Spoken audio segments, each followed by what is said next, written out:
আসসালামু আলাইকুম দর্শক, আশা করছি সকালে ভালো আছেন। আপনাদের ভালো থাকায় আমার সব সময়ের কামনা।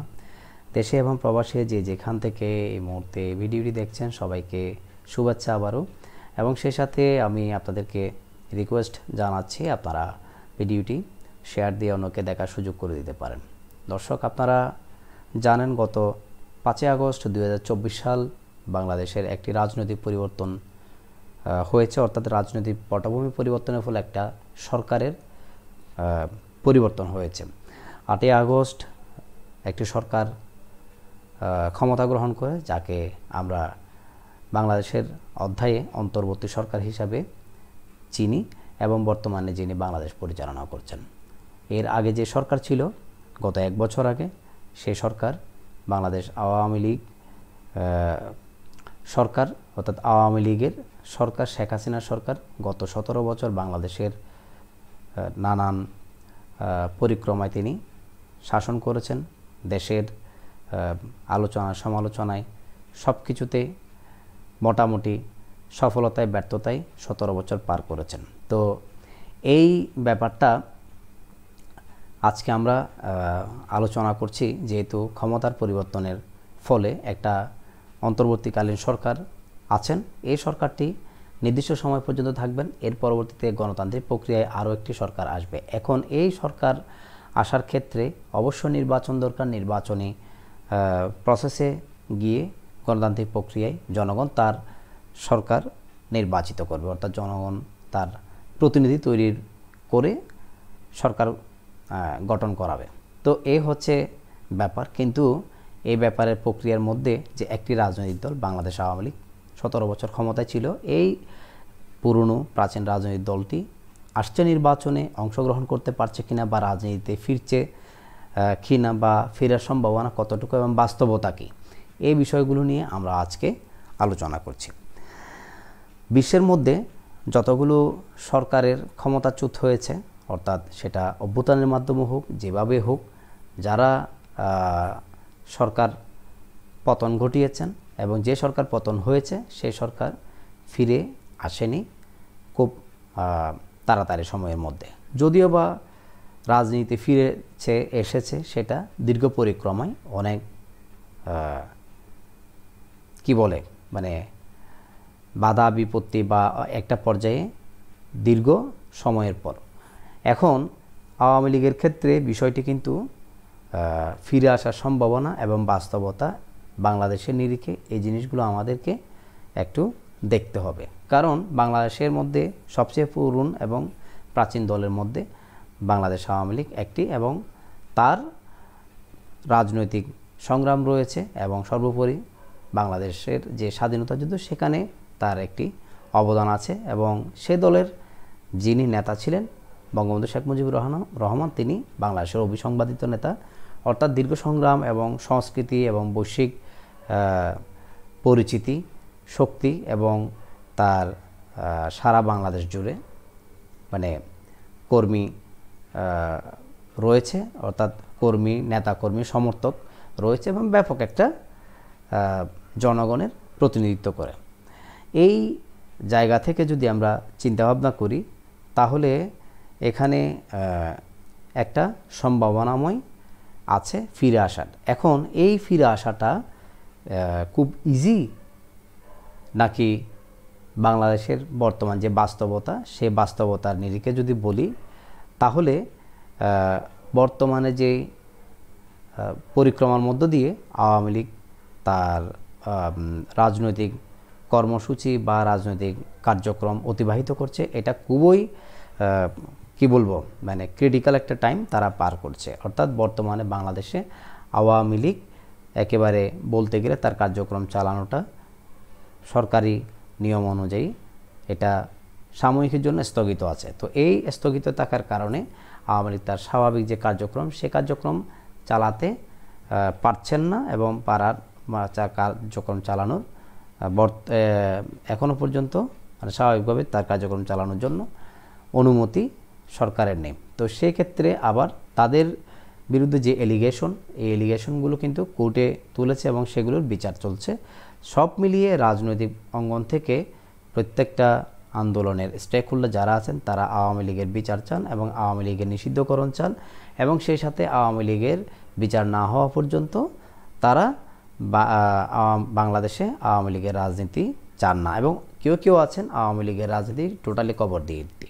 তো সব মিলিয়ে এই সমস্ত চিন্তাভাবনা এবং সরকারের যে নিষেধাজ্ঞা এবং বর্তমানে বাংলাদেশ আওয়ামী লীগের প্রত্যেকটা নেতা কর্মী এবং সমর্থকদের উপর রাষ্ট্রের জায়গা থেকে বা রাজনৈতিক জায়গা থেকে যেভাবে মামলা বা তাদের উপর প্রতিপক্ষ রাজনৈতিকের হামলা এবং বিভিন্ন জায়গায় তাদের ধরে ধরে যেভাবে পুলিশের কাছে হস্তান্তর করা হচ্ছে এবং তাদেরকে মামলা দেওয়া হচ্ছে, তাদেরকে নির্যাতন করা হচ্ছে, সব মিলিয়ে বাস্তবতার নিরিখে যদি দেখা যায় এটা সো টাফ। তো এই জায়গার মধ্যেও কিন্তু আওয়ামী লীগ একটা কঠিন পরিস্থিতির মধ্যে তারা অতিবাহিত হচ্ছে। সেক্ষেত্রে বাস্তবতা নিরিখে যদি বলতে হয় আওয়ামী লীগ যে খুব সহজে একেবারে উইন উইন হয়ে চলে আসবে খুব তাড়াতাড়ি, এটা বলা খুব কঠিন। এখন বাস্তবতা এবং পৃথিবীর বাস্তবতায় যদি চিন্তাভাবনা করি, বাংলাদেশ আওয়ামী লীগ বা শেখ হাসিনার নেতৃত্বে আওয়ামী লীগ, শেখ হাসিনা ফিরে আসা বা আওয়ামী লীগ ফিরে আসা, এটা খুবই কঠিন একটা ব্যাপার। কিন্তু পৃথিবীতে যদি আমরা তাকাই, এই যে পতন হওয়া, ক্ষমতাচ্যুত হওয়া সরকার ফিরে আসছে কিনা, এটা যদি তাকাই, আমরা সাম্প্রতিককালে যে ঘটনা ঘটেছে শ্রীলঙ্কায়, যে শ্রীলঙ্কান রাষ্ট্রপতি ছিলেন রাজাপাকসে, তিনি ক্ষমতাচ্যুত হওয়ার পর শ্রীলঙ্কা ছেড়েছিলেন এবং 3 মাসের মাথায় তিনি কামব্যাক করেছেন এবং সেখানে অস্থিতিশীল পরিস্থিতি তৈরি হওয়ার কারণে তিনি তার ভবন ছেড়ে তখন বিদেশে চলে যান এবং সেখান থেকে 3 মাস পরে আবার চলে আসেন, যদিও বা তিনি রাজনীতিতে ডিরেক্টলি এখনও পর্যন্ত তার বিচরণভূমি দেখা যায়নি। এবং সেই সাথে যদি আমরা নেপালের বিষয়টা বলি, নেপালের একসময়ে যে রাজা, তাকে কিন্তু আবার তার জনগণ নিয়ে এসেছে। তো এইভাবে আমি ভারতীয় উপমহাদেশ বা সাউথ এশিয়ার সাউথ ইস্ট এশিয়ার যে কান্ট্রিগুলো আছে সে কান্ট্রিগুলোর কথা বললাম। এখন যদি আমরা বাংলাদেশের প্রেক্ষাপটে যদি দেখি, আওয়ামী লীগ কিন্তু শেখ মুজিবুর রহমান যখন সপরিবারে নিহত হন, ঘাতকের মাধ্যমে নিহত হন, তখন কিন্তু আওয়ামী লীগের পরিস্থিতিও এই পর্যায়ে কঠিন ছিল। এই কঠিন পরিস্থিতি নিয়ার অ্যাবাউট আপনার 75 থেকে 81 সাল পর্যন্ত অনেক কঠিন পরিস্থিতির পর প্রায় আপনার 6 বছর পরে 81 সালে শেখ হাসিনা বাংলাদেশে প্রত্যাবর্তন করেন এবং সেই প্রত্যাবর্তনের মাধ্যমে আবার বাংলাদেশ আওয়ামী লীগ তার রাজনৈতিক কর্মসূচি বাংলাদেশে পরিচালনা করছে এবং বাংলাদেশের বিভিন্ন গণতান্ত্রিক আন্দোলনে ভূমিকা রেখেছে, বিভিন্ন নির্বাচনে অংশগ্রহণ করেছে। তো এই জায়গা থেকে যদি দেখেন তাহলে কিন্তু একটা ক্ষমতাচ্যুত হওয়ার পরে কিন্তু আওয়ামী লীগের ফিরে আসার সেই রেকর্ডটা কিন্তু এখানে একটা আছে। আরেকটা বিষয় হচ্ছে, আমরা যদি 96 যে ইলেকশন, সেই ইলেকশনটা যদি দেখি, এখানেও কিন্তু একটা পত্রিকা খুললে তখন দেখবেন 96 যে পত্রিকা গণ অভ্যুত্থানে খালেদা জিয়ার পতন বিএনপির। তো এই যদিও বা সেটি নির্বাচনের জন্য হয়েছে, কিন্তু অভ্যুত্থান তো হয়েছে। সেই অভ্যুত্থানের পরবর্তীতে কিন্তু বিএনপি ক্ষমতায় না আসুক বিরোধী দল হয়েছে। তো এই যে ফিরে আসার বা কোনো অভ্যুত্থানের পরে, যদিও বা প্রেক্ষাপট ভিন্ন ভিন্ন, তারপরেও কিন্তু একটা রেকর্ড আছে। এটার কারণটা হচ্ছে বাংলাদেশের প্রেক্ষাপটে যে প্রধান দুটি রাজনৈতিক দল আছে, একটি হচ্ছে আওয়ামী লীগ, অপরটি হচ্ছে বিএনপি। এই দুটি দল বাংলাদেশের মেজরিটি পার্সেন্ট মানুষের সমান সমান প্রতিনিধিত্ব করে।